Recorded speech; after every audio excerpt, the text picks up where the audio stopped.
Deekshi Homes பேஜ்லேருந்து engineer Harikrishnan பேசிகிட்டு இருக்கேன். இந்த வீடியோவில் வந்து ஒரு செட்பேக் ஏரியாவில் வந்து பேவிங் பிளாக் போடுறத பற்றி நான் இந்த வீடியோவில் போட்டிருக்கேன். எப்படி வந்து ஸ்டெப் பை ஸ்டெப் வந்து போடுறாங்கன்றது. ஆக்சுவலி செட்பேக்னா என்னென்னா, ஒரு பர்டிகுலர் ஏரியா இருக்குது லேண்டு, அதில் வந்து வீடை சுற்றி நம்ம இடம் விட்டுட்டு நடுவில் வந்து வீடு கட்டுறோம் பார்த்தீங்களா, அந்த வீடு போக மிச்சம் இருக்க இடம் தான் செட்பேக் ஏரியா. ஸோ அந்த செட்பேக் ஏரியாவில் வந்து எய்தர் நீங்கள் லேண்ட்ஸ்கேப்பிங் பண்ணலாம், ஆரல்ஸ் வந்து நீங்கள் பிளெயின் மாட்டர் ஃபினிஷ் தரவழிக்கலாம், ஆரல்ஸ் வந்து நீங்கள் பேவிங் பிளாக் ஆப்ஷன் போகலாம். ஸோ மூணுமே வந்து ஓரளவுக்கு காஸ்ட் எஃபிஷியண்ட்டாக தான் இருக்கும். ஸோ பேவிங் பிளாக் அப்படின்ற சொல்ல நம்மளுக்கு வந்து வாட்டர் பர்குலேஷன் இருக்கும். இதுவே நீங்கள் சிமெண்ட் தர மாதிரி வலிச்சிங்கன்னா வாட்டர் பர்குலேஷன் இருக்காது. பேவிங் பிளாக் லுக்கும் நல்லாயிருக்கும் உங்களுக்கு. ஸோ அதனால் பேவிங் பிளாக் கூட நிறைய பேர் ப்ரிஃபர் பண்ணுறாங்க. ஸோ இந்த இதில் வந்து நம்ம 5 காம்பவுண்ட் ஒரு பேவிங் பிளாக் யூஸ் பண்ணியிருக்கோம். ஸோ அது எப்படி பண்ணியிருக்கோன்றதை வந்து நான் இந்த வீடியோவில் காட்டியிருக்கேன், பாருங்கள். ஸோ எதாவது டவுட்ஸ் இருந்தால் கமெண்ட் பண்ணுங்கள். So keep supporting. Thank you for வாட்சிங். வீடியோக்குள்ளே போகலாம்.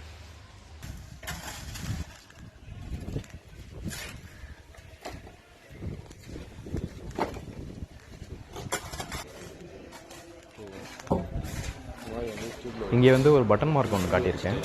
ஸோ அந்த பட்டன் மார்க் தான் வந்து வாட்டர் லெவலுக்காக நம்ம யூஸ் பண்ணுறது. ஸோ இப்போ இங்கேருந்து வாட்டர் ஃப்ளோ டைரெக்ஷன் வந்து நம்மளுக்கு ஏற்ற மாதிரி வந்து நம்ம டிசைன் பண்ணிக்கணும். ஸோ அதுக்கேற்ற மாதிரி அந்த பட்டன் மார்க்ஸ் வச்சுட்டு, ஸோ அதுலேருந்து வந்து ஒரு நூல் கயிறு வந்து நம்ம பிடிச்சி பார்க்க சொல்ல நம்மளுக்கு அந்த ஸ்லோப் கரெக்டாக இருக்கான்னு சொல்லிட்டு நம்மளுக்கு தெரிஞ்சிடும். ஸோ அது மூலமாக நம்ம வந்து இனிஷியலாக வந்து இந்த சாயிலை வந்து நம்ம லெவல் பண்ணி வச்சுக்கலாம். ஸோ இதுக்கு மேலே வந்து பேவிங் பிளாக் போட சொல்ல நம்ம இன்னும் கொஞ்சம் ஈஸியாக இருக்கும். ஸோ அதனால் லெவல் பண்ணியிருக்கோம். இப்போ தெரியுது பாருங்கள். ஸோ அன்இவன் சர்ஃபேஸ் நம்ம டெப்ரிஸ் எல்லாத்தையும் ரிமூவ் பண்ணிவிட்டு பர்ஃபெக்டாக லெவலிங் பண்ணியாச்சு. இந்த வீடியோவில் காட்டியிருக்கேன் பாருங்கள், அந்த நூல் கயிறு பிடிச்சி ஸோ எந்த அளவுக்கு வந்து நம்ம சாயில் ஃபில் பண்ணணும், அப்புறம் அந்த டஸ்ட்டு நம்ம எவ்வளோ போடணும், டஸ்ட் ஆர் சிப்ஸ் மேபி அது எவ்வளோ போடணுன்றதை வந்து நம்ம இதில் வந்து ப்ரெடிக்ட் பண்ணிக்கலாம். ஸோ இதுதான் இனிஷியல் ஸ்டேஜ்.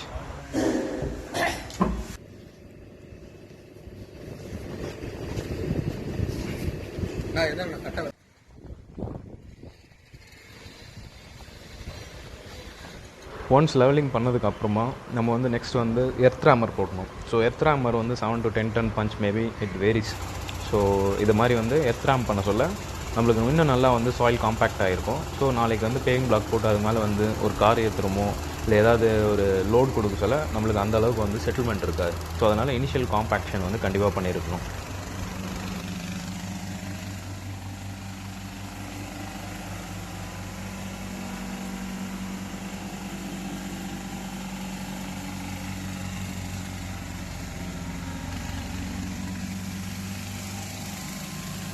இப்போ இந்த சைடில் தெரிகிற மேனுவல் கவர்ஸ் வந்து எய்தர் நீங்கள் மேனுவல் கவர் லெவலுக்கு வந்து பேவிங் பிளாக் போட்டுக்கலாம், ஆர்எல்ஸ் மேனுவல் கவரே கன்சீல் பண்ணலாம்.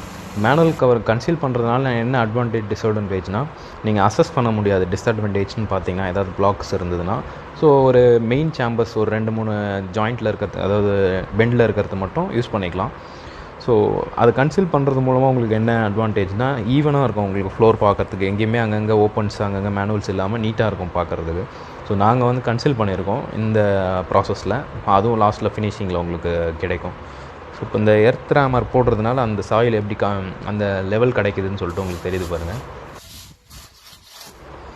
இப்போ என்ன பண்ணிகிட்ருக்காங்கன்னா, எர்த் ராமர் போட்டதுக்கப்புறமா மேலே அந்த லூஸ் மெட்டீரியல்ஸ் ஓரளவுக்கு வந்து மிச்சம் செக்ரிகேட் ஆனதெல்லாம் வந்து நம்ம வந்து லெவல் பண்ணி எடுத்துடணும். ஸோ டேரக்ட் லேயிங் வந்து இதுக்கு மேலே பண்ணலாம். ஸோ இந்த ப்ராசஸ் வந்து கம்ப்ளீட் ஆயிடுச்சு. ஸோ இப்போ வந்து லேயிங் பண்ண போகிறோம்.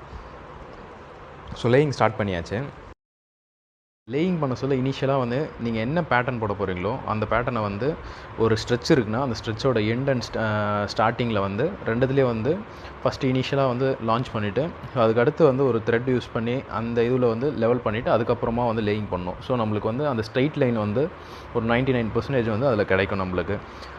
இதோ அதுதான் பண்ணிகிட்ருக்காங்க உங்களுக்கு.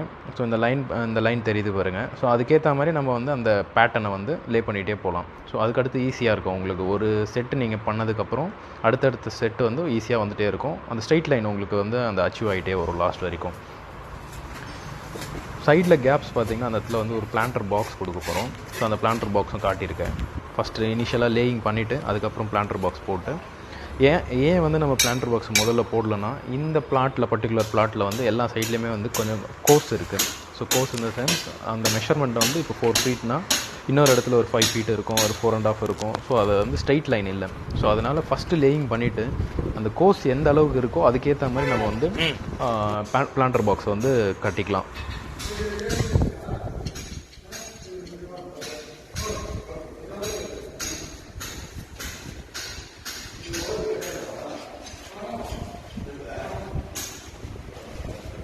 ஒன்ஸ் லே பண்ணதுக்கப்புறமா இது மாதிரி வந்து எம்சாண்டு, அதாவது நைஸ் எம்சாண்ட்லேயே வந்து பீ சாண்ட்னு ஒரு வேரியண்ட் வருது. ஸோ அது வந்து பூசு வேலைக்கு யூஸ் பண்ணுவாங்க. நைஸாக இருக்கும் மண். அந்த மண்ணை யூஸ் பண்ணி, இல்லை வந்து உங்கள்கிட்ட ரிவர் சாண்ட் இருந்தால் கூட போடலாம். பட் இந்த க்ரே கலரில் வந்து போடுறதுனால ஓரளவுக்கு வந்து அந்த பேட்டர்னுக்கு ஏற்ற மாதிரி மேட்ச் ஆகிடும். ஸோ அதனாலேயும் யூஸ் பண்ணிக்கலாம். பீ சாண்ட் போட்டு அதுக்கடுத்து எர்த்ராமர் வந்து அதுக்கு மேலே வந்து அகெயின் வந்து நம்ம ரன் பண்ணணும். ஸோ அந்த சாயில்லாம் ஓரளவுக்கு வந்து செட்டில் ஆகும். ஸோ நல்லா ஃபிக்ஸ் ஆகிறதுக்கு வந்து லாஸ்ட்டாக வந்து ஒரு தடவை வந்து எர்த்ராமர் வந்து ஃபுல்லாக வந்து நம்ம ஓட்டணும். இது கம்ப்ளீட் ஆயாச்சு. ஸோ பிஃபோர் ஆஃப்டர் கிளிப் நான் உங்களுக்கு காட்டுறேன். பிளான்டர் பாக்ஸ் வந்து இப்படி தான் ஃபினிஷ் பண்ணியிருந்தோம். ஸோ எவ்வளோ கோர்ஸ் இருக்கோ அதுக்கேற்ற மாதிரி கட்டி பிளாஸ்டிங் பண்ணியாச்சு. ஸோ ஜஸ்ட் வந்து ஒயிட் வாஷ் பண்ணி நம்ம ரெட் சாண்டு அப்புறம் வந்து உரம் நம்ம யூஸ் பண்ணி ஃபுல்லாக ஃபில் பண்ணி நம்ம பிளான்ட் வச்சு யூஸ் பண்ணிக்கலாம். ஸோ நடக்கிறதுக்கும் சஃபிஷியண்ட்டாக இடம் கொடுத்துட்டு தான் பேலன்ஸ் இருக்கிறதுக்கு பிளான்டர் பாக்ஸ் போட்டிருக்கோம். ஸோ இது கார் பார்க்கிங்கில் வந்து ஒரு டிஃப்ரெண்ட்டாக கொஞ்சம் காட்டணுன்றதுக்காக ஒரு பார்க்கிங் டைல் வந்து கார் பார்க்கிங் ஏற்ற மாதிரி வந்து போட்டிருக்கோம். 3/4 கனம் வரும் உங்களுக்கு ஒரு டைலோட கனம்னு பார்த்தீங்கன்னா. ஸோ கார் ஏறினாலும் வந்து அந்தளவுக்கு உடையாது. கீழே நல்லா லெவலிங் பண்ணிவிட்டு டைல்ஸ் எப்படி போடுவோமோ அதே ப்ராசஸில் தான் வந்து லே பண்ணியிருக்கோம். ஸோ தேங்க்யூ ஃபார் வாட்சிங் கைஸ். ஸோ இன்னொரு வீடியோவில் கண்டிப்பாக பார்க்கலாம்.